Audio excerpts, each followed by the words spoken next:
Good afternoon, and sorry for the delay. Without actually further delay, so that we can start the press conference as soon as possible, I will give the floor to HR VP Josep Borrell to brief you on the outcome of today's Foreign Affairs Council. Josep Borrell, you have the floor.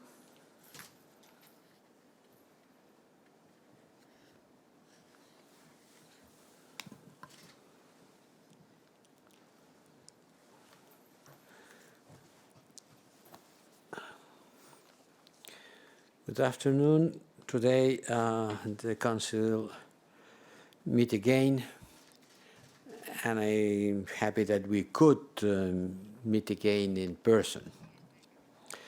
It makes things easier. We had, as always, a dense agenda. Let me start with the good news. The good news is that today we adopted the European Union Global Human Rights Sanctions regime. It is exactly 1 year after we had agreed to do so. 1 year later, we deliver. This is a landmark agreement. This is the first of its kind, and I think it will allow the European Union to target seriously human rights abuses and violations worldwide and not going case by case with endless discussion for any specific case. We are sending a clear signal to those responsible about the strong commitment of human rights of the European Union. The new sanctions regime gives us the opportunity ahead of the International Rights of Human Day, 10th of December, 3 days from now. It's a good thing that this agreement coincides with the Human Rights Day. We will focus on a specific area, as I said, rather than a geographical approach country by country. Perpetrators can be banned from entering the European Union, their assets in the European Union frozen, and European Union persons prohibited from making any funds available to them. We have been working a whole year round trying to set up the specific competences of the Commission and the Council, the member states, and finally we get an agreement that will allow us to implement this sanctions regime. I'm very happy of that. And I want to thank all the colleagues in the Foreign Affairs Council, and especially to the ones who launched this initiative at the beginning. I'm thinking in Holland and others.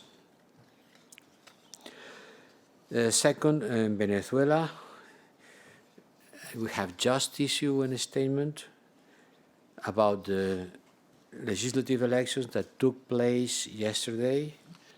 As expected, we have already said it, evaluating the way these elections were planned, not to be able to consider them free, fair, or democratic, and that the result doesn't represent the will of the Venezuelan people. This has gone ahead of a national agreement on electoral conditions, failed to comply with the minimum international standards, and failed also to mobilize the Venezuelan people to participate. We want to use this opportunity to stress that Venezuela needs a political solution to end the current impasse and to allow for the delivery of the urgent required humanitarian assistance to its people. The European Union calls on the Venezuelan authorities and leaders to prioritize the interests of the Venezuelan people and to urgently come together to start a Venezuelan-led transition process. And we are ready to support such a process, as we have tried to do in the past. We also discussed the situation in Georgia.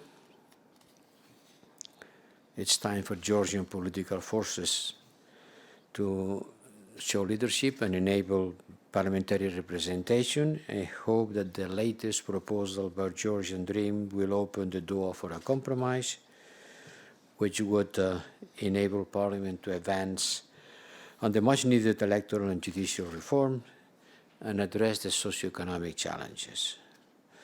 Turkey, as you can imagine, we have been talking a lot about Turkey on the eve of the European Union Council that will deal with the issue of our relationship with Turkey. The ministers, all of them considered that we have not seen a fundamental change of direction on the Turkey behavior. By the contrary, in several aspects, the situation has worsened. The seismic survey activities in the region are still going on. So the evaluation by the Foreign Affairs Ministers of the situation is not a positive one.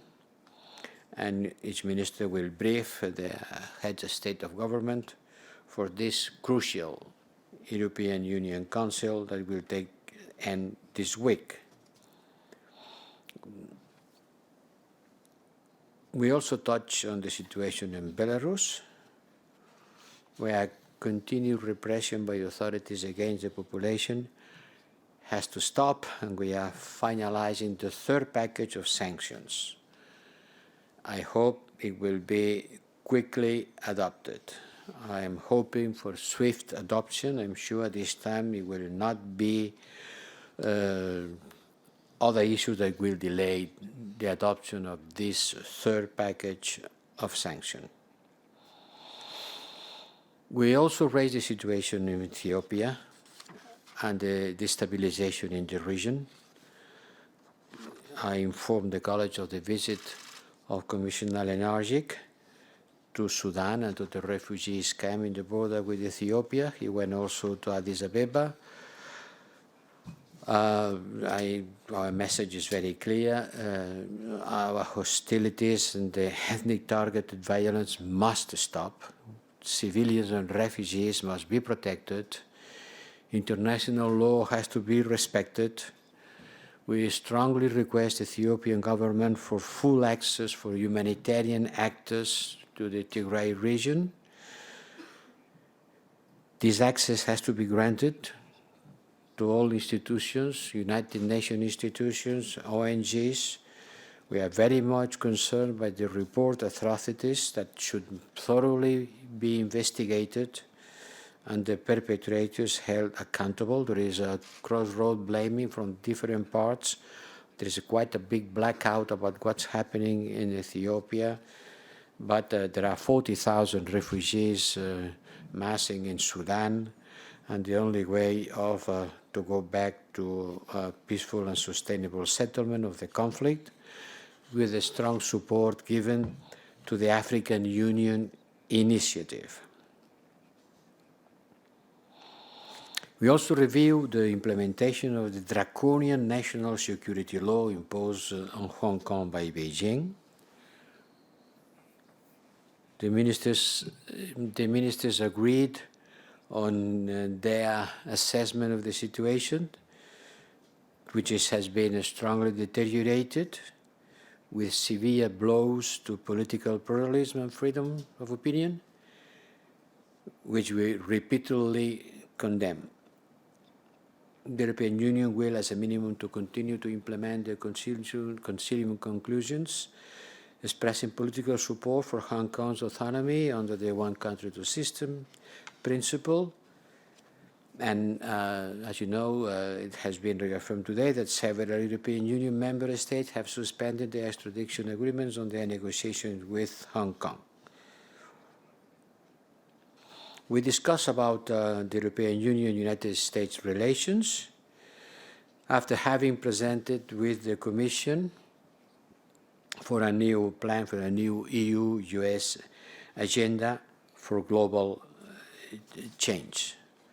The ministers welcome this joint communication from the Commission and the High Representative, and emphasized that a strong, reciprocal, and far-sighted partnership should become the backbone for a renewed global alliance between the EU and U.S.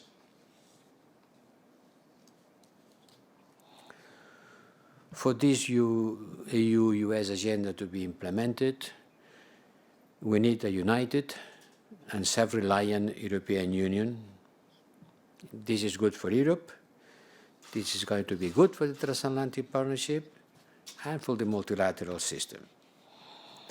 And this discussion brought us naturally to the last point in our agenda, which was a discussion on our strategic autonomy. The ministers got involved in a deep discussion about the meaning of these two words, which has been highly polemical recently, but they are not news. They have been used by the European Union Council conclusions since 2013, and you can find that in the global strategy of 2016 and almost everywhere. But it's clear that it's not talking about protectionism. Someone wants to call it open strategic autonomy, to stress the fact that it's not to go back to any kind of autarky or protectionism, for sure not. It's not directed against anyone. It's about choosing our interdependency instead of having it imposed on us. Be it with masks when the pandemic arrived, be it by technologies now and in the future. We must be able to act multilaterally when we can. This is our preference. But also to be able to act autonomously when we must, in order to promote and defend more effectively our interests and values. This approach goes further of the defense and security issues. Strategic autonomy was born on the field of defense and security, but now it reaches almost everything. It reaches broader priorities on the internal and external dimensions, digital, the package approved by the Commission last week, and it has to be done in close coordination with the Commission and the Member States. This discussion will continue in order to increase the European Union resilience and strengthening our multilateral engagement. Transatlantic relations and strategic autonomy goes hand in hand. They are the two sides of the same coin. Both are indispensable and complementary dimensions of a more strategic approach to the challenging geopolitical environment that we are facing today. The communication from the Commission that the ministers welcome, it's a first approach about how to build these new transatlantic relations, and we will continue working in order to make people understand clearly what we are talking about when we say strategic autonomy, which has nothing to do with protectionism, nothing to do with going apart from the NATO efforts. There is no alternative for the NATO for the point of view of the territorial defense of Europe, but it doesn't prevent us from developing capacities in order to defend better our interests and values. Well, this has been the intense meeting today with my colleagues. Thank you, High Representative. And now I open the floor to questions. And the first question goes to Athanasios. You have the floor. Please present yourself and your media.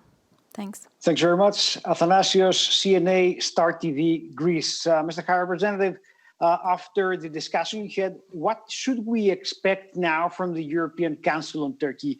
Do we have to expect some kind of additional listings on existing means of sanctions, or some kind of stepping up of the Gimnich catalog, the one that you have presented back in August?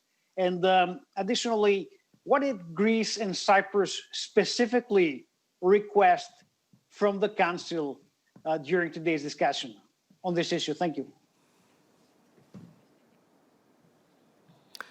Well, the Council will do what they said they were going to do, to assess the situation, to assess the evolutions in the last European Union Council, and according with that, to take the decision that they consider pertinent.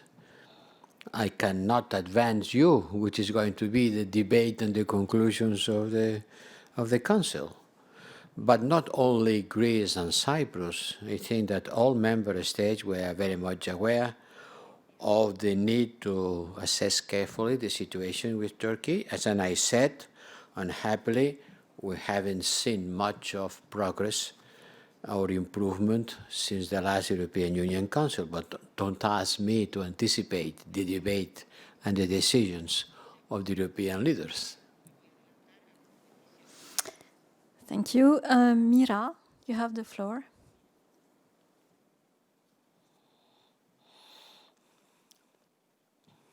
So, I'm here. Mira. Yes, I'm there. Okay, okay, perfect. Mr. Borrell, two questions on Venezuela, if I may. If I understand well, you want that the member states support the transition in Venezuela. Does it mean that the consensus will be to keep Juan Guaido as interim president? The first. And the second, the Council has just approved a new instrument for human rights sanctions on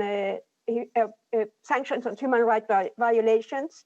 On Venezuela, ex-President Zapatero told the EU to rethink the sanctions for Venezuela. Is that incoherent? How can we understand that? Thank you.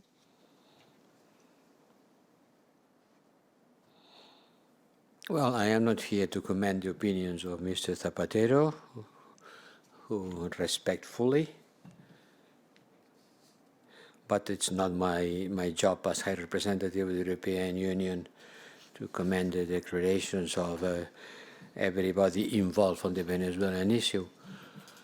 You know, nothing more than I has been working to try to make these elections inclusive and to build the conditions for the oppositions to participate, and in order for the European Union to recognize the result. I think that I did a lot. Well, I didn't get a lot, but I work a lot for that. That's why I am more sorry. I am very sorry for a situation where the European Union, the ministers, unanimously agreed on assessment that says that these elections failed to comply with the minimum international standards. I am reading the communiqué. For a credible process, they failed to mobilize the Venezuelan people to participate. They are not being considered inclusive, transparent, and the result cannot be recognized by the European Union. This is the unanimous decision of the member states gathered in this Foreign Affairs Council. We haven't said anything more. We haven't entered in other issues. In fact, the important day is the 5th of January, when the new assembly will take office. We don't recognize it. We don't recognize the process. We don't recognize it, the democratic character of this process. But we haven't got into any other questions as the one you were asking for. It will be time for it. At the time being, I am planning to call for a meeting of the contact group, maybe afterwards another together with the group of Lima, who already issued a statement yesterday, and we'll see how do we deal with this new situation. Okay, thank you. Noureddin, the floor is yours.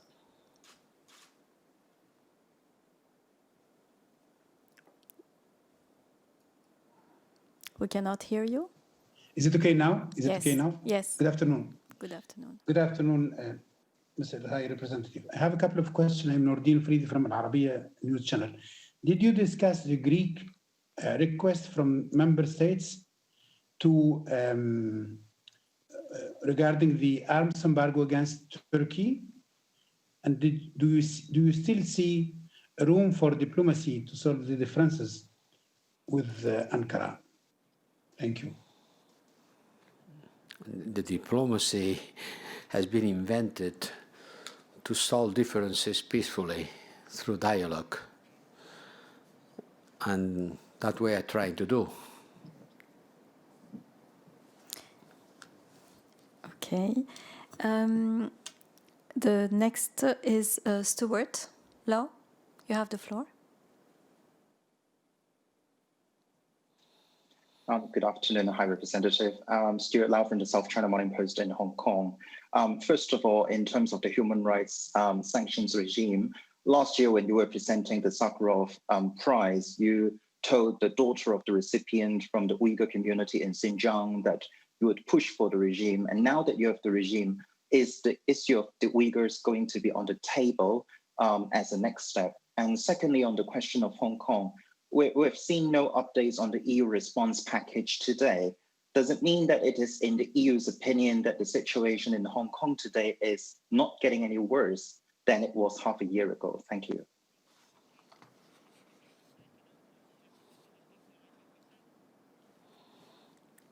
Bueno, creo que sorry, I think I already said that the ministers consider that the situation has been deteriorating and the situation continues to degrade, and the European Union members expressed a clear message about the situation in Hong Kong. It's true that no new measures has been taken today, but for sure we are very much aware of how the situation in Hong Kong is evolving. No further measures has been taken today, which doesn't exclude that they could be considered later.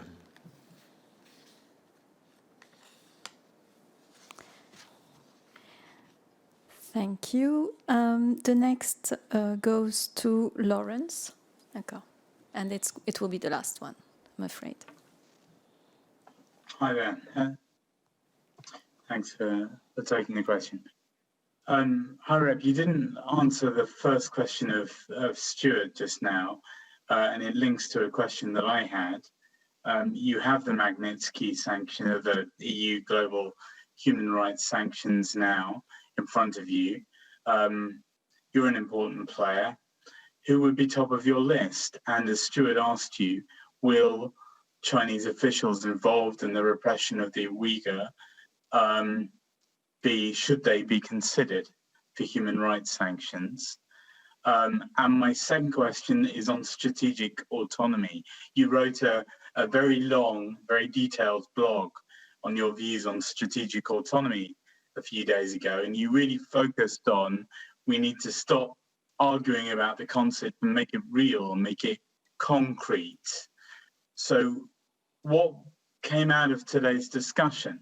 Beyond defining it, what is going to be started, what is going to be launched concretely to improve the EU's strategic autonomy? Thank you.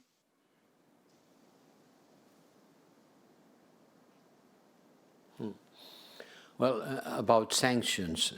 Sanctions are triggered when a member state put a proposal. By the time being, no one has done it. Once again, it doesn't prevent that from happening in the future. But for the time being, about your specific question, no member state has put on the table a proposal for sanctioning. Let's see in the future. By the time being, my concrete answer, it's clear. About, thank you for reading my text.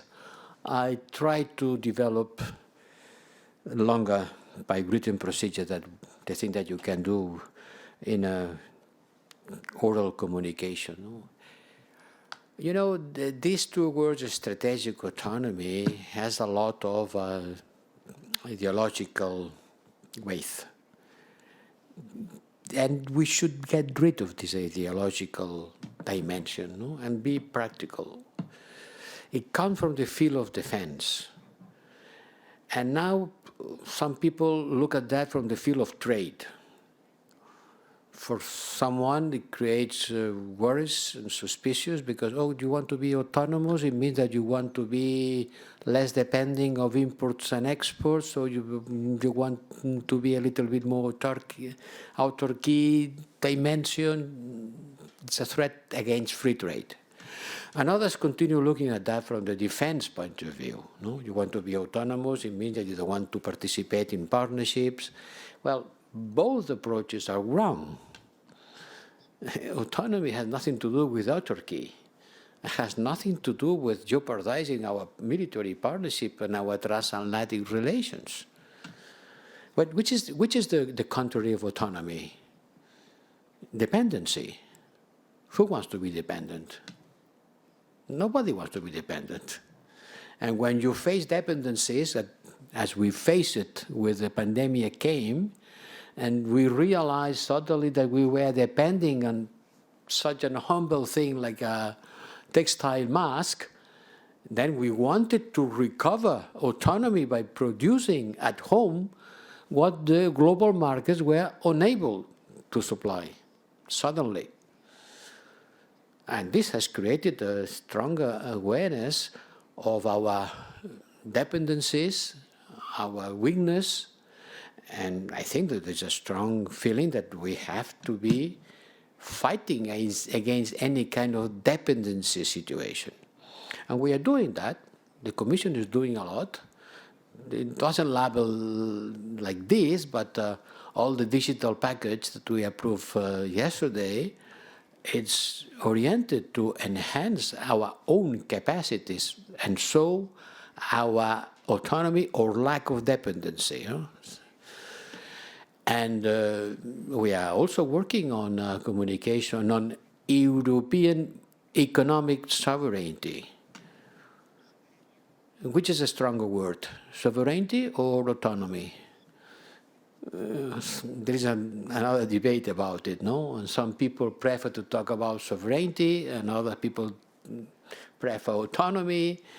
And, well, this is a semantic discussion, but words matters. Words matters. What I want to put on the table, and I think we have to continue working on that, is how to ensure that we will not go on the dangerous dependencies. And how do we ensure our capacity to face things that we don't agree with? For example, the extraterritorial sanctions imposed by some states that affects negatively our firms. We refuse, we don't accept this kind of extraterritoriality, but in practical terms, it has effects. Well, if we don't accept, we should be able to resist it. This is part of the autonomy. Let's talk about autonomy as lack of dependency. Okay, thank you very much. And this is the end of our press conference today. Thank you all for attending it. Thank you to the interpreters. Thank you to the Council. Thank you, Mr. High Representative. Gracias.